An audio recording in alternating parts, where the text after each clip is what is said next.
Olá, estamos em mais uma edição do Panorama Político. O nosso convidado de hoje é Leandro Xavier Godoy. Mas se falar Leandro Xavier Godoy, acho que pouca gente conhece ele. Quando se falar Pastor Leandro, muita gente conhece. Bem-vindo, pastor. Eu já começo perguntando, quem é o pastor Leandro? Ele nasceu em Rondonópolis? Como um pouco da história dele? Sou filho de Rondonópolis, a minha família chegou aqui em 1969, meu pai é goiano, minha mãe é do Mato Grosso do Sul, cidade de Carapó, e vieram para cá em 69 e estão aqui desde essa época. Eu nasci em 78 aqui mesmo e fiquei aqui até os meus 17 anos, depois, quando me tornei pastor, fiquei mais ou menos uns 10 anos fora e depois retornei para cá. Quanto tempo você está aqui na atividade de pastor, trabalhando? 16 anos. Como que você vê o trabalho hoje, né, de pastor aqui em Rondonópolis? Rondonópolis é uma cidade receptiva ao evangelho. A gente vê uma cidade assim, muito necessitada do evangelho, receptiva, e é uma cidade onde as pessoas elas são crédulas, né? Um povo do coração muito generoso, do coração amoroso, voltado à palavra de Deus. E todas as denominações evangélicas, como também o trabalho da Igreja Católica, tem crescido muito na cidade. Eu vejo uma cidade, um campo fértil, em todos os sentidos, na questão da propagação do evangelho. Isso é muito bom, né? Mostra que é uma cidade das pessoas que têm paz no coração. Sim, sem dúvida. Né? Isso é muito bom. É uma cidade excelente para a administração da palavra e pregação do evangelho. Uma cidade onde as pessoas são receptivas. Diferente de muitas outras cidades onde eu já tive a oportunidade de pastorear, onde o povo tem um coração mais duro, não são tão receptivos, né? Eu vejo que Rondonópolis e Cuiabá tem muito essa similaridade. Eu fui pastor em Cuiabá também, e a gente percebe que isso é uma coisa mato-grossense. Coisa boa. Mas você também está sempre presente aí na política.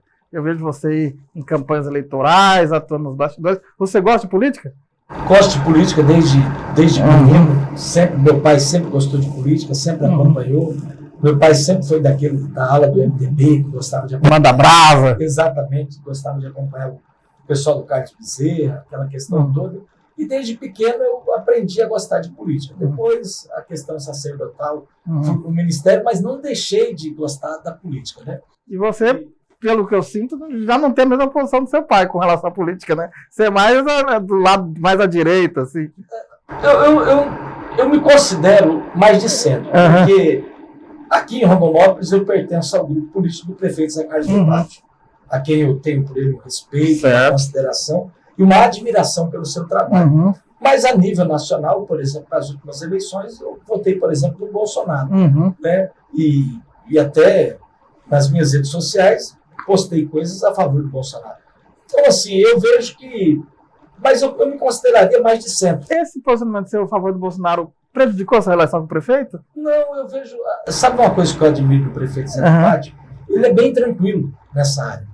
Né? E eu até o considero uma pessoa muito inteligente nesse sentido, porque ele consegue ter em volta dele várias pessoas da camada social, né? É o padre, é o pastor, é o pai de santo, é o professor, é o operário, é o empresário, é o agricultor, é o presidente de bairro.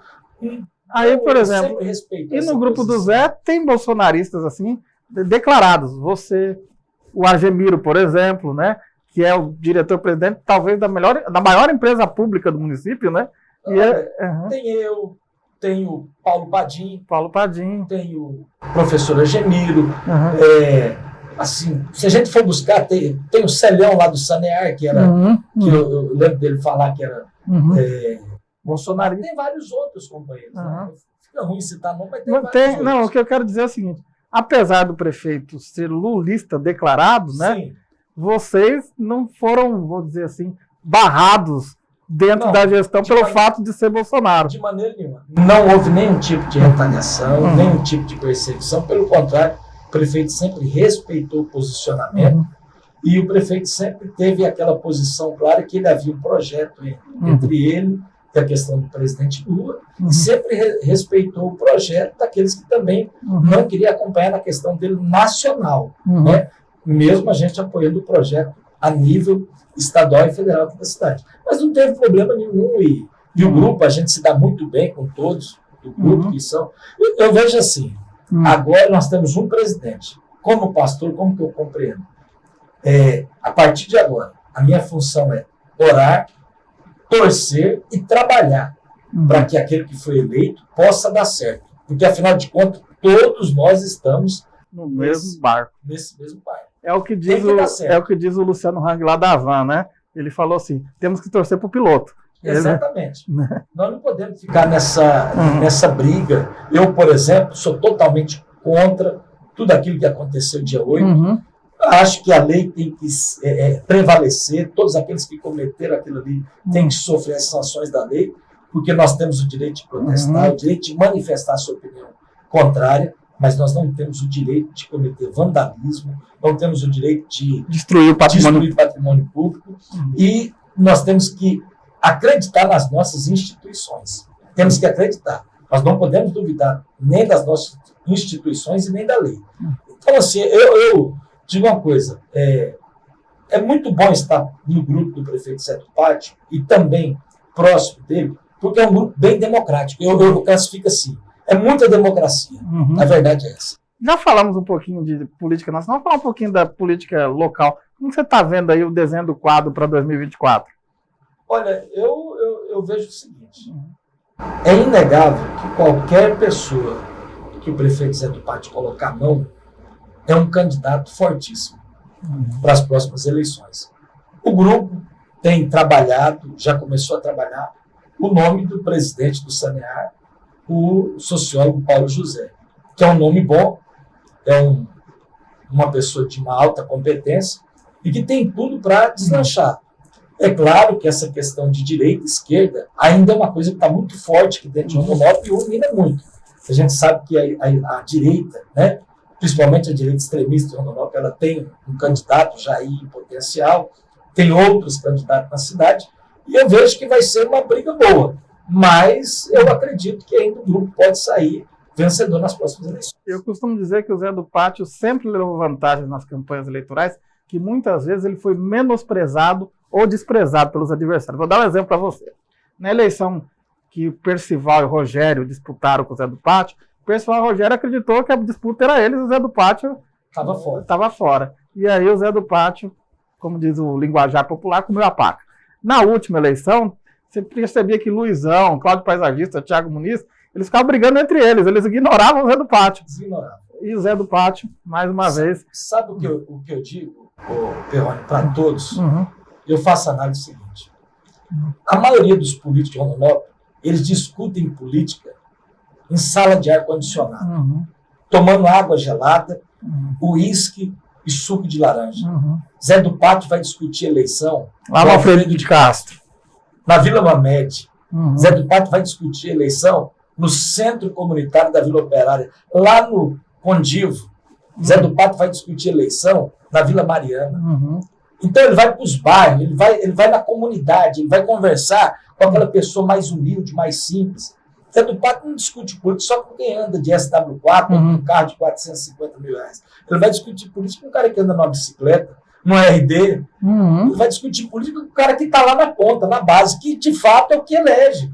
Então, assim, não adianta as pessoas quererem negar. É o político mais forte da cidade e tem tudo para fazer o próximo prefeito. Eu acredito nisso.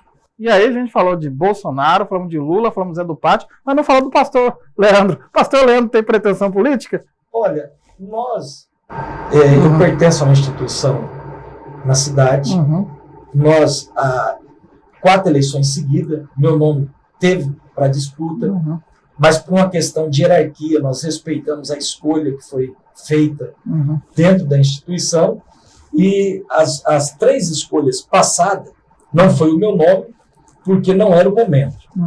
Tem um pré-acordo da própria instituição, a igreja, que nestas eleições eu seria o candidato da igreja. Estamos aí, estamos abertos, meus familiares, amigos, pessoas da minha comunidade, do meu bairro, têm me cobrado essa posição e têm pedido que eu venha candidato. Eu acho que ainda é muito cedo, estamos estudando, é uma coisa que nós temos que conversar principalmente com a família, né? Quando eu digo a família, minha esposa, meus filhos, meu pai, que eu busco muito conselho, mas é um projeto que nós estamos estudando e quem sabe seremos um dos nomes que vamos estar na disputa aí. Eu acredito que é uma grande possibilidade para o próximo pleito. Pastor, eu queria agradecer a sua presença aqui, dizer que esse espaço está aberto para o senhor e aberto para as suas considerações finais. A minha consideração final é dizer que eu acredito na nossa cidade. Mais do que acreditar na nossa cidade, eu acredito nas pessoas da nossa cidade, porque são pessoas trabalhadoras, são pessoas sérias, e a nossa cidade é uma cidade de desenvolvimento. Nós estamos vivendo um bom momento, e eu sempre tenho uma frase comigo: o céu não está em crise.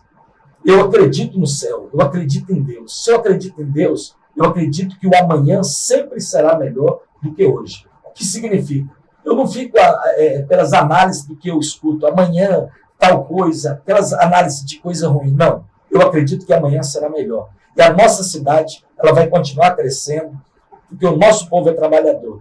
E eu tenho uma coisa para dizer: essa cidade, ela é amada por Deus. Se ela é amada por Deus, é só a gente trabalhar que vai dar tudo certo, em nome do Senhor Jesus. Obrigado, pastor, e a gente volta numa próxima edição do Panorama Político.